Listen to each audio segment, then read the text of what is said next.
RJ Balaji டைரக்ஷன்ல நயன்தாரா நடிப்பில் வெளிவந்த மூக்குத்தி அம்மன் படம் மிகப்பெரிய வெற்றியை பெற்றிருந்த நிலையில தற்போது பார்ட் 2 எடுத்துட்டு இருக்காங்க.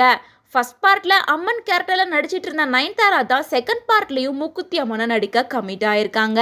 மேலும் மூக்குத்தி அம்மன் பார்ட் 2க்கான பூஜை விழா சில நாட்களுக்கு முன்னாடி தான் பிரம்மாண்டமா நடந்திருந்துச்சு. இந்த விழால ஆக்ட்ரஸ் குஷ்பு, மீனா, ரெஜினா கெசன்ட்ரா மற்றும் படத்தோட டைரக்டரான Sundar C, producer Ishari Ganesh, actor Yogi Babu உள்ளிட்ட படக்குழுவை சேர்ந்த பல பேர் கலந்துகிட்டு இருந்தாங்க. மேலும் இந்த விழால பாஜக மத்திய அமைச்சரான எல் முருகன் ஸ்பெஷல் கெஸ்டா வந்திருந்தாரு. ஏற்கனவே நடிகை மீனாவுக்கும் எல் முருகன் அவர்களுக்கும் தொடர்பு இருக்கு அப்படின்னு சொல்லி வதந்திகள் பரவிட்டு இருந்த நிலையில மீண்டும் நடிகை மீனாவும் எல் முருகன் அவர்களும் ஒரே விழால கலந்துகிட்டது பற்றி பல விதமான நெகட்டிவ் டாக் சோசியல் மீடியால பேசப்பட்டு இருக்கு. இது மட்டும் இல்லாம இந்த விழால நடிகை நயன்தாராவும் மீனாவும் பேசிக்கவே இல்லை.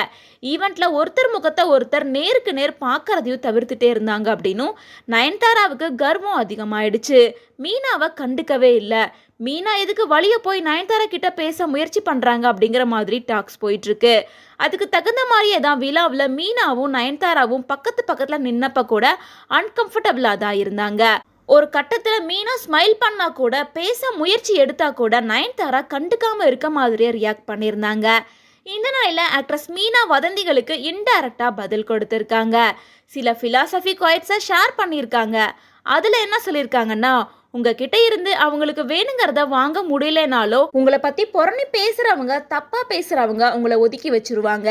கண்டிப்பா உங்களை வெறுக்கிறதுக்கு மற்றவங்களையும் சேர்த்துப்பாங்க. உங்களை பத்தி யாரு என்ன வேணாலும் நினைச்சிட்டு போட்டோம் அப்படின்னு நீங்க நினைச்சிட்டீங்கன்னா நீங்க வேற லெவல் சுதந்திரத்துக்கு போயிட்டீங்கன்னு அர்த்தம் அப்படின்னு சொல்லி மீனா தன்னை பத்தி வந்துட்டு இருக்க வதந்திகளுக்கு பதில் கொடுத்திருக்காங்க. இதுக்கு முன்னாடி டெல்லியில தன்னோட வீட்டு பொங்கல் விழாவுக்கு பிரதமர் மோடியை அழைச்சிருந்தாரு எல் முருகன் அவர்கள். அந்த பொங்கல் விழாவுக்கு சென்னையில இருந்து சிறப்பு விருந்தினரா வந்தவங்க தான் மீனா. மீனா கூட டான்ஸ் மாஸ்டர் கலாவும் அந்த விழால கலந்துக்கிட்டாங்க. பொங்கல் விழால மீனா ஏன் கலந்துக்கிட்டாங்க, அவங்களுக்கு நடுவுல என்ன தொடர்பு இருக்கு அப்படின்னு டாக்ஸ் போயிட்டு இருந்துச்சு. ஆனா கலா மாஸ்டரும் ஆக்ட்ரஸ் மீனா 2 பேருமே க்ளோஸ் ஃப்ரெண்ட்ஸ் அப்படிங்கறதால மீனா மரியாதைக்காக கலந்துக்கிட்டாங்க அப்படின்னு சொல்லியிருந்தாங்க. இதை தொடர்ந்து இப்பயும் அதே போல நெகட்டிவ் டாக்ஸ் போயிட்டு தான் இருக்கு.